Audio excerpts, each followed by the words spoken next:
Bienvenue dans la Mage Disney, on est le 1er mars 2020, sommaire.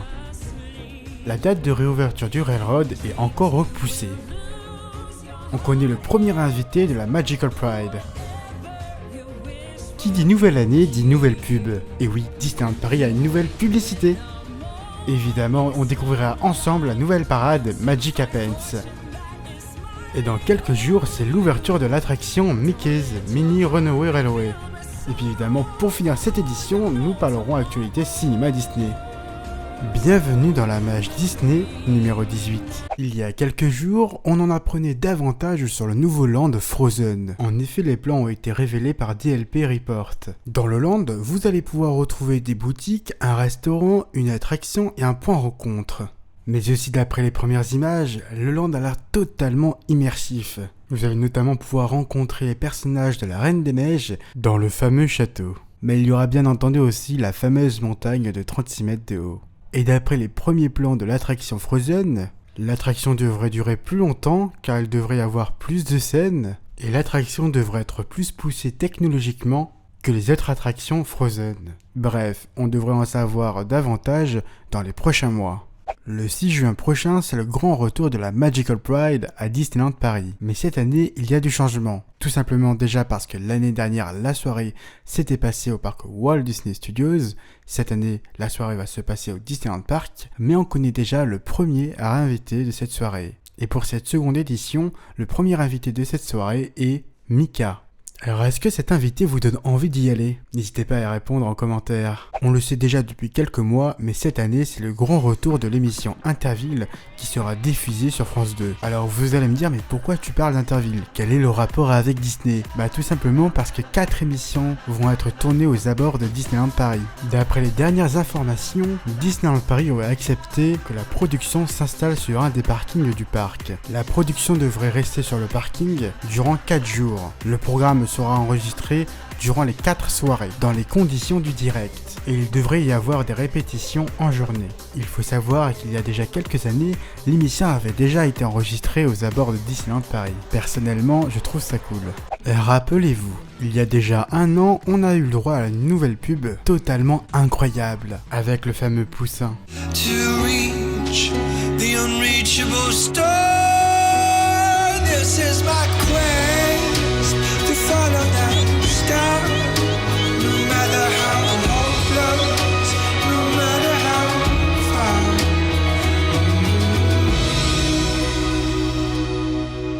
Et bah cette année, nous avons le droit à une nouvelle publicité qui est totalement différente. Évidemment, la pub du poussin reste incroyable, mais cette nouvelle pub est aussi très bien. Personnellement, j'adore les transitions.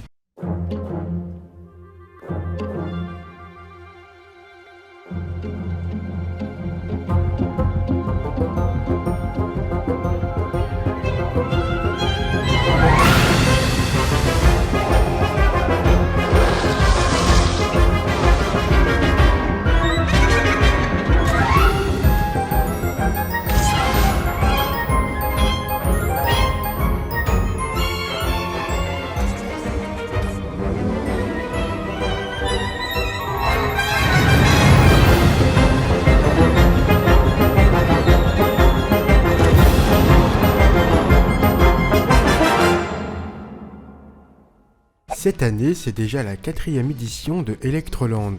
L'année dernière, on pouvait retrouver Electroland sur le thème de la jungle, mais cette année, il y a un tout nouveau thème, le thème des vilains Disney. Ces 3 soirées devraient ressembler aux soirées de l'année dernière. Concernant les invités, ils seront annoncés un peu plus tard. Et ben en fait, on connaît déjà les 2 premiers invités qui seront là le 3 juillet 2020.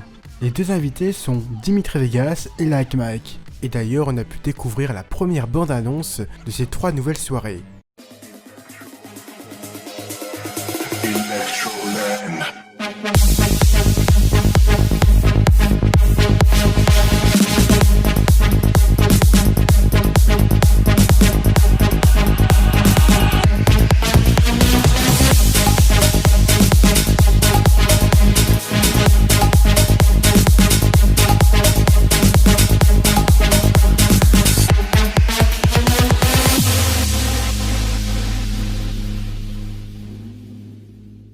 Rappelez-vous, Début janvier, nous avions dû dire au revoir à l'attraction Buzz Lightyear The Blast. Car en effet, l'attraction est partie pour une réhabilitation qui va durer 6 mois. Et il y a quelques jours, Disneyland Paris a mis en ligne une vidéo concernant l'avancée des travaux de cette attraction. Grégory Vaillant, chef de projet chez FAM depuis 2 ans, en charge de la réhabilitation de Buzz l'éclair bataille laser. Donc c'est parti pour une petite visite du chantier.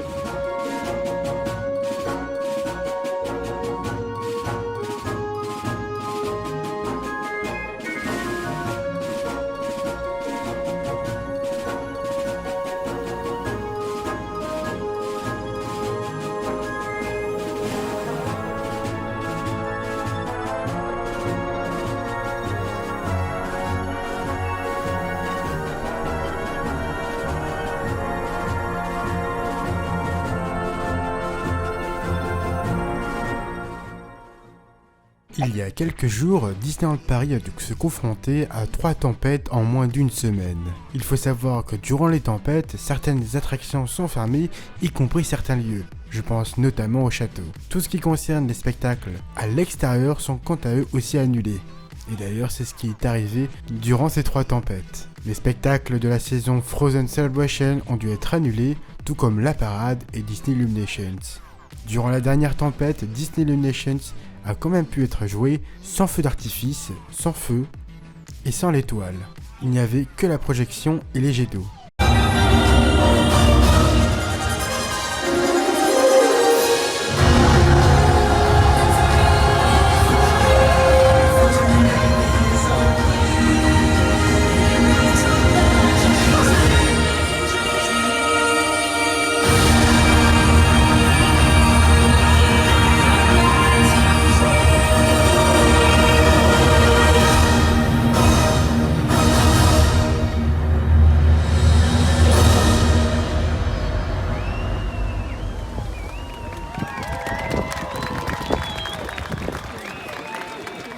Bien entendu, la sécurité des cast members et des guests sont la priorité de Disneyland Paris. Cependant, je plains énormément les visiteurs qui n'ont pas pu profiter à 100% de la destination durant ces journées. Vous le savez, après la saison Star Wars au Walt Disney Studios Park, c'est la saison Marvel. Et bien cette année, la saison est de retour et Disneyland Paris nous a proposé une nouvelle bande-annonce.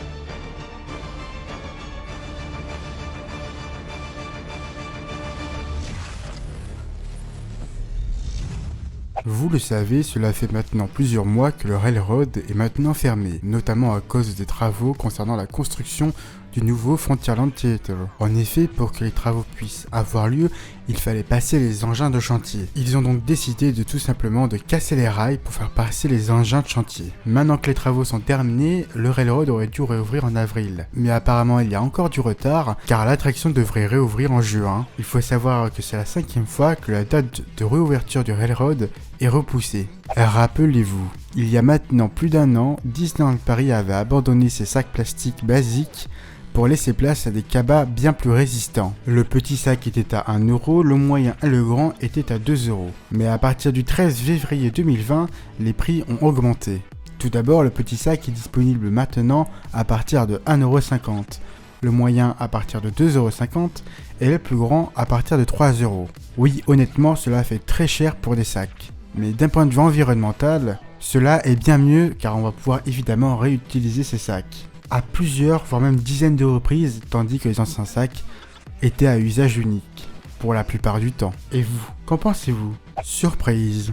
En effet, le dernier événement presse de Disneyland Paris était il y a maintenant plus de 6 mois. Il y a quelques jours, Disneyland Paris a annoncé un tout nouveau événement presse. L'événement presse se fera le 14 mars 2020. Il s'agirait d'annoncer une nouveauté pour les futurs mois à Disneyland Paris. La question qu'on peut se poser, c'est qu'est-ce qu'ils vont annoncer? Peut-être vont-ils reparler de la saison de Noël, ou alors d'Halloween, même tout simplement de la saison du Roi Lion et de la Jungle. Les réponses, le 14 mars.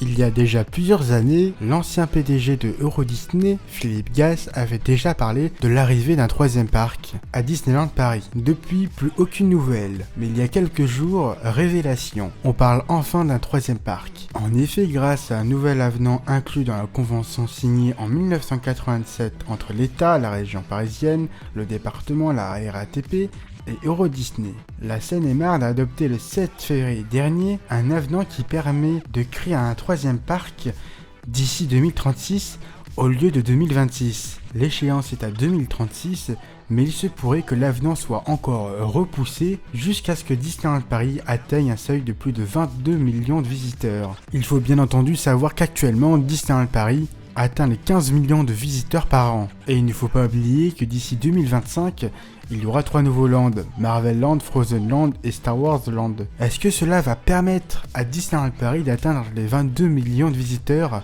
Telle est la question. Bref, on devrait en savoir plus dans les prochaines années. Il y a plus d'un mois, le studio Tram Tour a fermé ses portes. Et les travaux ont déjà commencé car la gare a déjà été supprimée. Je vous rappelle que l'attraction qui va remplacer Studio Tram Tour, c'est-à-dire Cars Route 66, est censée ouvrir mi-août. Lors de la dernière D23, Disney avait annoncé une toute nouvelle parade pour Disneyland Resort, Magic Happens. La première s'est déroulée il y a quelques jours, le 28 février dernier. Et ce que l'on peut dire, c'est qu'elle est très différente de l'ancienne parade. Elle est beaucoup plus dynamique, mais surtout vous pouvez voir certains personnages Disney que vous n'avez pas l'habitude de voir. Je pense notamment à la princesse et la grenouille ou encore Coco. Voici un extrait.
Here's what you came for. This is the moment. Magic was made for.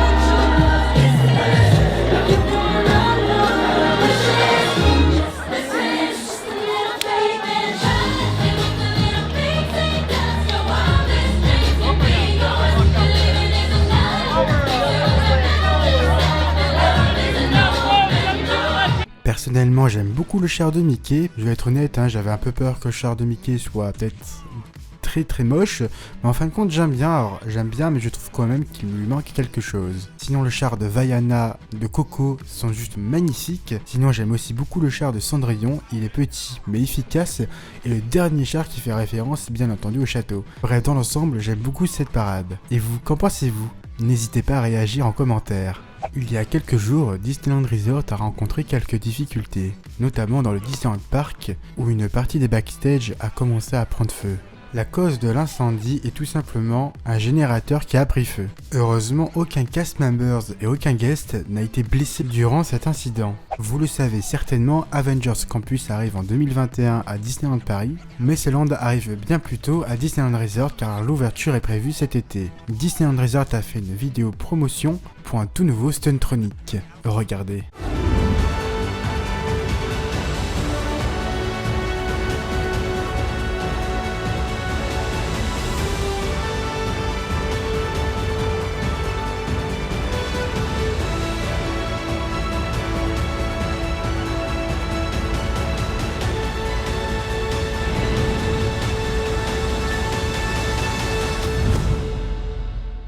Dans quelques jours, c'est l'ouverture de l'attraction Mickey's Runaway Railway et on a pu découvrir certaines images de l'attraction.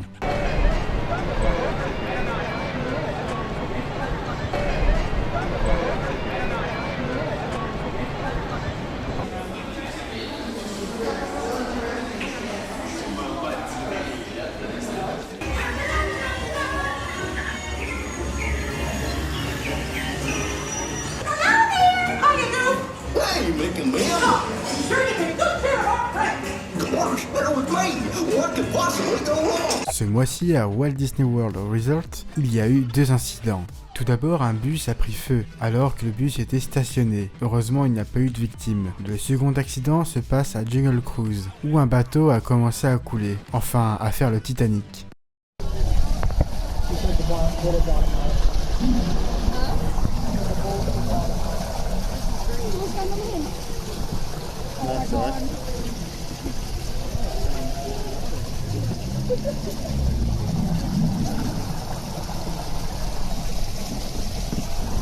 Vous le savez, en ce moment, tous les parcs Disney du monde remettent leur château à jour. Tout d'abord, Hong Kong Disneyland reconstruit carrément un château.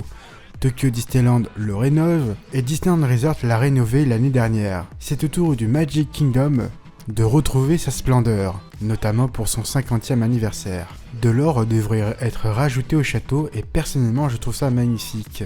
À voir comment ça va rendre en vrai. Il y a maintenant plus d'un mois, Shanghai Disney Resort a fermé ses portes.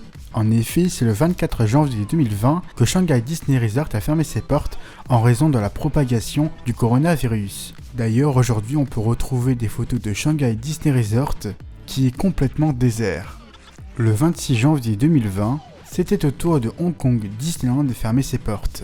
En parlant de coronavirus, Tokyo Disney Resort a décidé de fermer ses portes pour une durée de 15 jours minimum. Cela va bien entendu dépendre de l'évolution de la situation.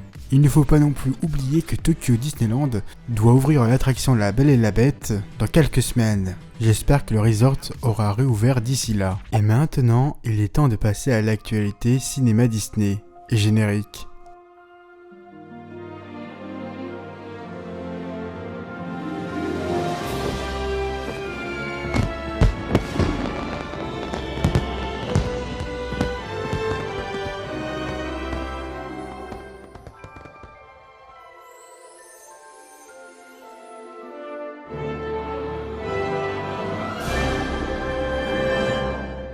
Alors aujourd'hui, édition un peu spéciale, car si vous suivez régulièrement l'actualité Disney, vous savez certainement que Bob Iger a décidé de quitter ses fonctions de PDG de The Walt Disney Company. Il faut savoir que Bob Iger avait rejoint The Walt Disney Company en 2005, il avait notamment assisté à l'ouverture de Hong Kong Disneyland, mais c'est aussi grâce à lui qu'aujourd'hui Disney est devenu un empire, notamment avec le rachat de Pixar, Marvel, Star Wars et maintenant de 20th Century Fox. Et plus récemment avec le lancement de la nouvelle plateforme de streaming Disney+.